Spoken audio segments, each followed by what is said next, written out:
Ostegunean hasi genuen Euskarari Puska kanpaina berri bat, aurten ezinbestekoak Euskararentzat agerrean leloa jarri dugu kanpainaren izenburu bezala, gure lau eragilek egiten duten lanari aitortza bat emateko eta haiek egiten duten lan horren garrantzia azpimarratzeko, ez?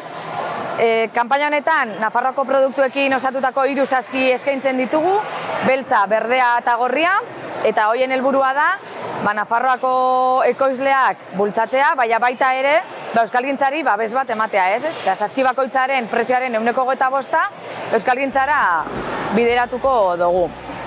Kutxak eta Errigoraren filosofia bezala auzolanean egiten dugu lan, eta gaur hemen gaude Ablitasen kutxak osatzen, 4.000 kutxa berde osatuko ditugu Euskal Herri osotik etorri diren 200 bolondresekin. Tartetxo bat hartuko dugu Bardenas Libreseko kontzentrarekin bat egiteko, berriro itzuliko gara lanera, eta asmoa da, kutxak bukatzen ditugunean, herri baskari bat egitea, danok elkarrekin, gozatzea, eta gero arratsaldean Tuterara joango gara, Beterripeñan egongo den, gitarauarekin gozatzeko, ez? Eta gaua bukatuko dugu, Thatchersen kontzertu batekin.